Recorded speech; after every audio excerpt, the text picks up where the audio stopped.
Hi, this is Doreen Velin on Process Art Discovery. I want to welcome you. We're going to do something a little bit different today. We're going to experiment, and this is something I've never done before, this particular thing, so we're going to do it together. Welcome.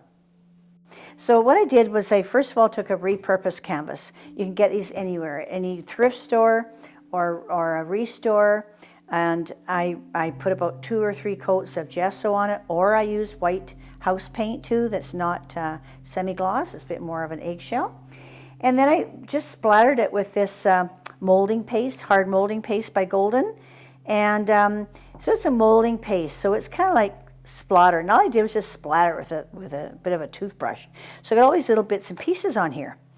So I thought, what should I do with it? So I thought, well, you can do tin foil and scrunch up tin foil, put it down on a board, and then pour paint on it, and then turn it upside down on a board.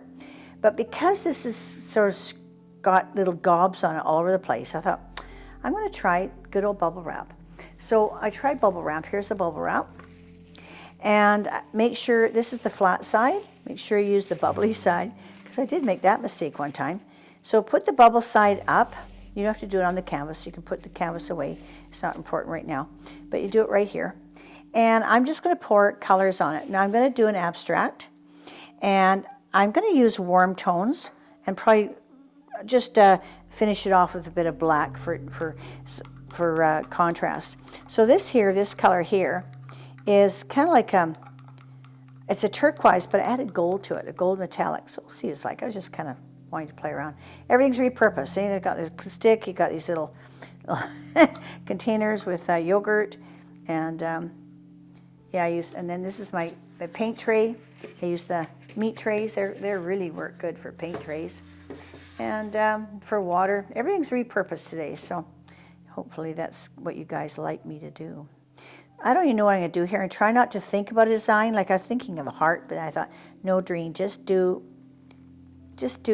whatever, and let the paint do its own thing. Okay, so I'm going to do that one. Now that's a bit of a darker color. Use the lighter turquoise.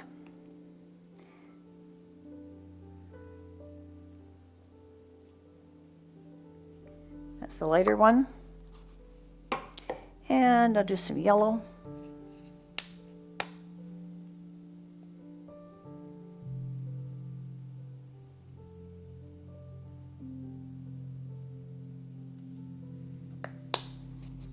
And maybe a little bit of orange.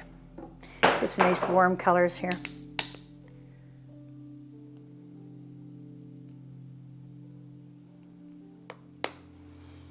And I'll do a black, I think. Just to contrast, it's pretty bright colors, so we'll get some black in here. I think I'll do them in dabs.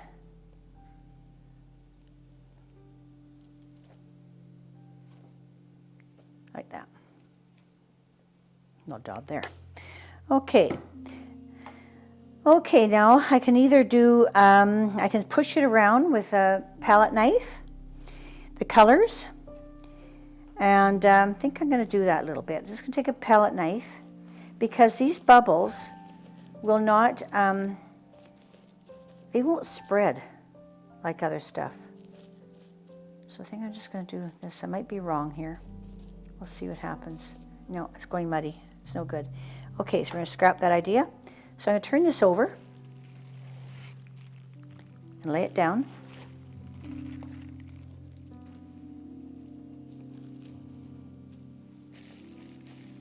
And press it. Burst the bubbles if you want to have fun.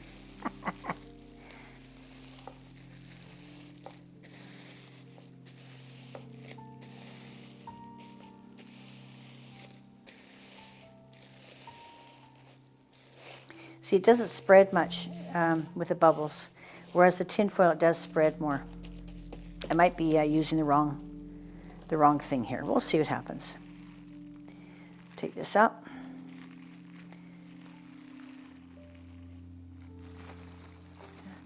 What I could do is, why don't I just do this?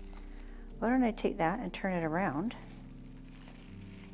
And now lay it down again. Let's try that.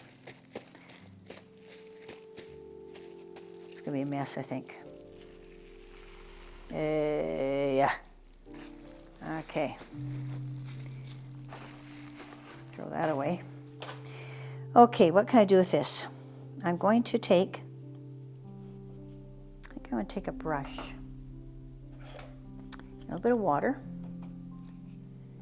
I'm just going to spread this around.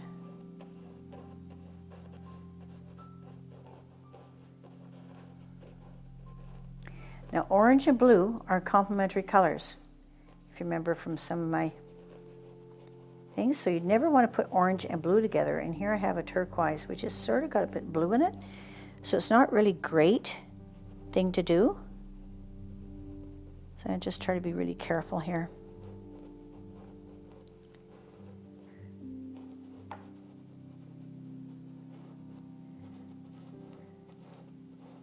Got an interesting color there. That's an interesting color.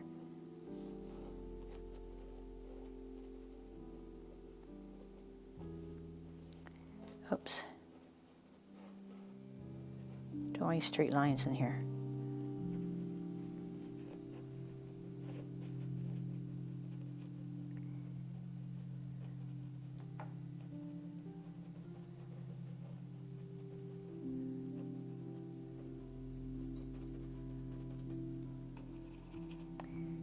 Try to keep your brush clean. Don't get a lot of mud then.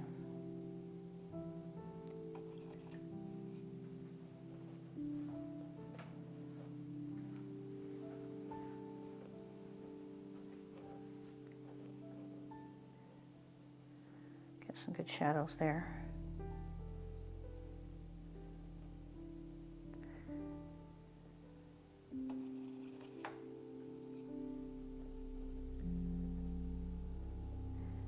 A bit of water on here now. It's not too bad.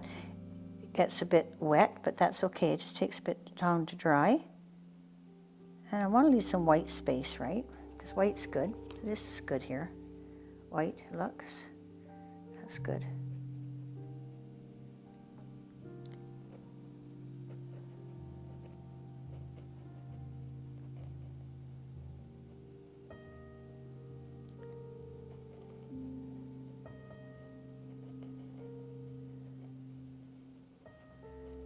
Put a bit more water in here now.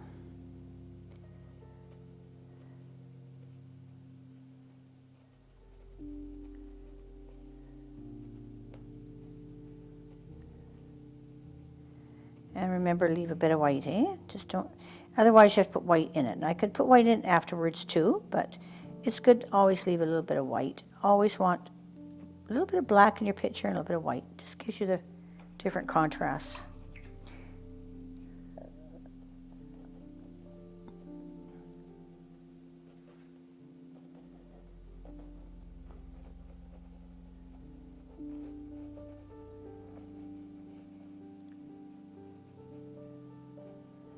This is like playing, you know. It reminds me of going outside and just playing. Like, just have fun. Who cares what it looks like? Like, just have fun. Isn't this what art's all about? Just having fun. Just playing. It's like eating mud pies. I don't know if any of you ever made mud pies when you're young, but I made a lot of mud pies. And sometimes this is just like mud pies. I like it. It's more fun that way. Yeah, creates happiness.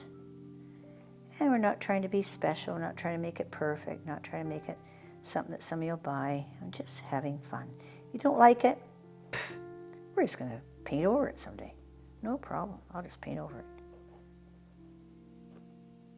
Just have fun.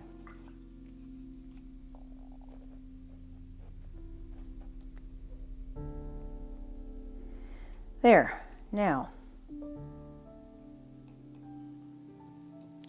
don't really like this much orange here in the corner. I like the rest of the corners, but this one has, it's going to go like that. I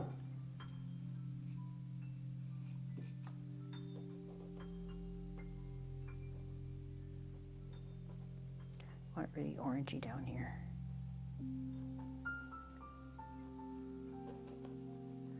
That got muddy. That got a little bit of muddy when I first did it, so we don't want the mud.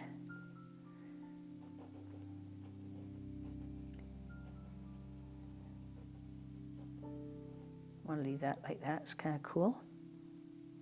And I should match it on this side. If you have one color on one side of the picture, it's nice to integrate it to the other side of the picture somehow. It just adds balance.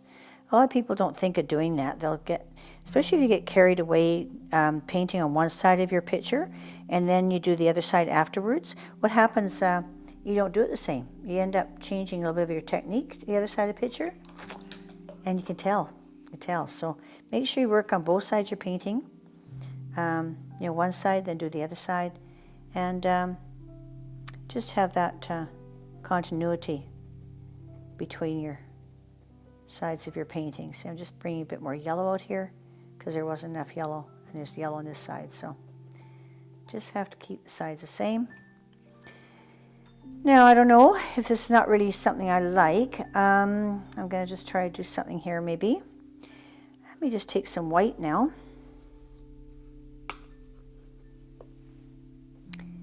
And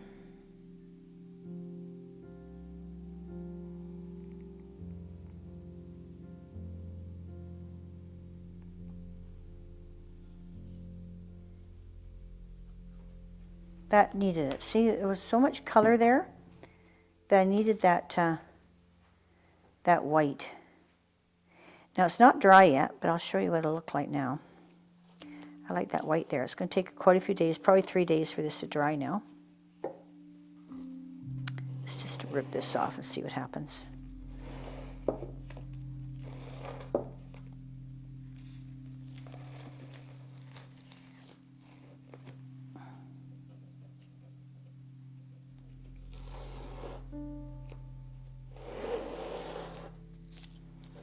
I don't usually put an edge or tape on my paintings, but when I did that, the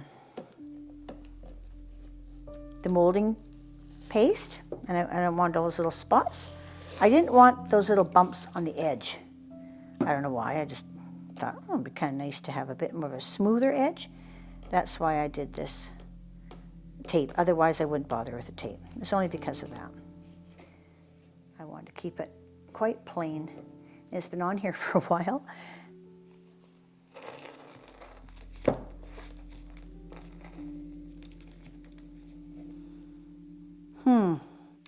If I did it again, I think I'd put some navy blue in there. And so I have a bit of a warm, cool push. Now, if you remember some of our videos, we talked about warm, cool push. So these are warm colors.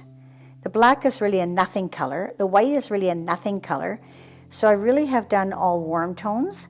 It needs cool colors. So we need a cool blue, like a navy.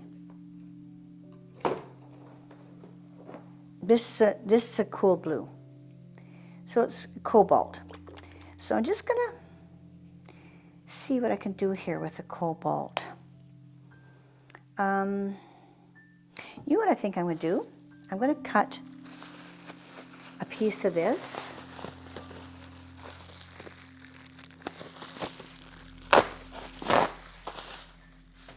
And I'm going to just try dipping it in the blue.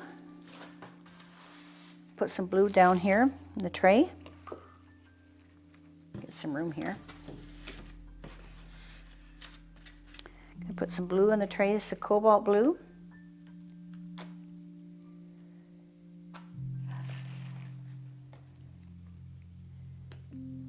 I'm gonna dip my bubble side down.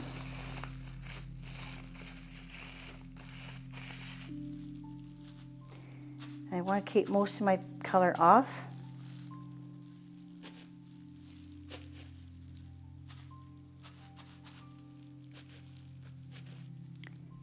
Okay, that provides a bit of relief. That provides a bit of relief.